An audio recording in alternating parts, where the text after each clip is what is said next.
Hello dear students, welcome back to our YouTube channel. जैसे कि IUPS RRB PO का score card release हो चुका है, तो यहाँ पे एक शानदार चीज़ देखने को मिली है जो मैं हमेशा आप लोगों को बोलता हूँ कि आप एक्यूरेसी पे ज़्यादा से ज़्यादा फोकस करो, क्योंकि स्केलिंग का फैक्टर बैंकिंग एग्जाम्स में रहता है। और उसके साथ मैं एक चीज़ और बोलता हूँ कि हमेशा दुआ किया करो कि आपको जो टफेस्ट शिफ्ट है वो आ जाए आपकी, ताकि वहाँ पे आपको पॉजिटिव स्केलिंग के चांसेस वहाँ पे ज़्यादा बन जाते हैं।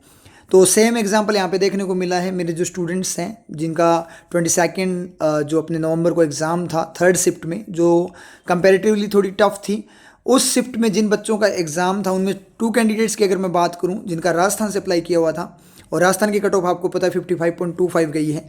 तो एक कैंडिडेट ने 51 अटैम्प्ट किए थे, उसके मार्क्स है 59.75, और एक कैंडिडेट ने 49 अटैम्प्ट किए थे, उनके मार्क्स है 56। यानी शानदार वाली स्केलिंग मिली है एक्यूरेसी पे। जब उन्होंने एग्जाम दिया तो उसके बाद मैंने उनसे पूछा 51 अटैम्प्ट में कम अटैम्प्ट हुए कि आपसे उम्मीद नहीं थी, तो उन्होंने बोला कि मतलब ज़्यादा आप अटैम्प्ट कर सकते, जिनका उनका मतलब एक टाइप से उनकी जो परफॉर्मेंस थी उसके अकॉर्डिंग। तो उन्होंने मुझे बोला कि सर हमने मतलब एक्यूरेसी के साथ अटैम्प्ट किए हैं, हमारे गलत नहीं होंगे ये हमें गारंटी है, लेकिन शिफ्ट थोड़ी सी कंपैरेटिवली लेंदी टाइप थी, थोड़ी अपने कंपैरेटिवली टफ बोल सकते हैं, जैसे दूसरी शिफ्ट के लिए लोग बोल रहे थे उसके हिसाब से। तो सर अब करें क्या, इतने ही हमसे अटैम्प्ट हुए। उसमें उस शिफ्ट में कई बच्चों ने 64 ऐसे भी अटैम्प्ट किए, जहाँ पे मुझे वहाँ पे कई बच्चे मिले थे, तो उनसे अभी मेरी बात नहीं हुई। जिनसे फिलहाल बात हुई है तो उनके अकॉर्डिंग मुझे थोड़ा पता लगा है। तो मतलब 51 अटैम्प्ट 59.75 यानी 8.75 मार्क्स एक्स्ट्रा, और जिस बच्चे ने 49 अटैम्प्ट किए थे उसके 56 मार्क्स यानी 7 मार्क्स एक्स्ट्रा मायने रखता है।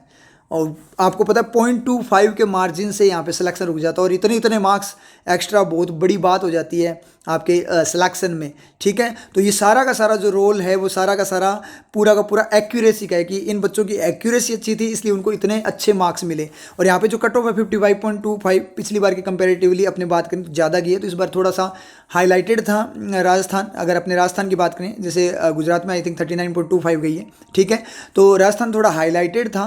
पिछली बार क्या हुआ था, इन्होंने पहले वैकेंसी देकर फॉर्म फिल होने के बाद वैकेंसी विड्रॉ करके फिर ऐड करके ऐसे सिस्टम किया था, लेकिन इस बार ऑलरेडी पहले से वैकेंसी दी गई थी, तो उसके अकॉर्डिंग थोड़ा सा हाईलाइटेड था, इसलिए थोड़ी सी कट ऑफ का मार्जिन बोल सकते हैं, और उसके बाद भी थोड़ा सा मार्जिन बोल सकते हैं कि इस तरीके से अगर मार्क्स मिले हैं, इतने इतने मतलब एक्स्ट्रा मार्क्स मिले हैं एक्यूरेसी के बेस पे, तो हो सकता है वो भी एक रीज़न हो नॉर्मलाइजेशन का केस, जिसके कारण कट ऑफ इतनी गई हो। लेकिन फिर भी है ना, मतलब 51 पे 55.25 कट ऑफ के बावजूद 51 पे भी यहाँ पर सिलेक्शन हुआ है, और 49 पे भी सिलेक्शन हुआ है। इसका मतलब ये एक बहुत ही प्लस पॉइंट है एक्यूरेसी का, कि यहाँ पे रियल कैंडिडेट सेलेक्ट होगा। जो वाइल्ड गेसिंग करते हैं, तुक्के लगाते हैं, वो कैंडिडेट यहाँ पे एक टाइप से आउट हो गए हैं यहाँ पे, जो मतलब आगे इतनी दिक्कत क्रिएट नहीं करेंगे मेंस के एग्ज़ाम में। तो कुल मिलाकर पॉइंट यहाँ से ये निकलता है कि आज के टाइम पे बैंक के एग्ज़ाम में मोस्ट इंपॉर्टेंट थिंग जो है वो आपकी एक्यूरेसी है, इसलिए आपको एक्यूरेसी पे काम करना पड़ेगा। जो मैं हमेशा फर्स्ट डे से ही डेमो क्लास से ही अपनी कोचिंग में स्टार्ट कर देता हूँ, फर्स्ट डे से ही बोलना कि एक्यूरेसी पे काम करो, एक्यूरेसी, और सिखाता भी हूँ कैसे एक्यूरेसी पे काम करना है, कैसे स्पीड बढ़ानी है, एक्यूरेसी खराब होने कम करनी है, फिर थोड़ी बढ़ानी है, कम करनी है, फिर थोड़ी बढ़ानी है, ऐसे करते करते करते वो पूरे स्टेप बाय स्टेप मैं क्लास में गाइड करता हूँ। तो वही चीज़ें यहाँ पे रिफ्लेक्ट हुई है, जिन बच्चों ने वो चीज़ की थी उनका यहाँ पे आज सिलेक्शन हो गया, कम अटैम्प्ट होने के बावजूद, कट ऑफ से कम अटैम्प्ट होने के बावजूद। तो ये चीज़ आप माइंड में रखना, और यही चीज़ आपके जिन बच्चों का मेंस का एग्जाम है अभी 28 को, उनके भी यही काम आएगी। तो आप ज़्यादा से ज़्यादा एक्यूरेसी पे फोकस करो और कोर सब्जेक्ट्स पे फोकस करो, आपका सिलेक्शन होगा। ठीक है, तो जो मैंने बताया आपको, अब आपको प्रूफ मिल गया होगा कि एक्यूरेसी कितना रोल है, तो अब अपनी एक्यूरेसी पे काम करना स्टार्ट कर दीजिए।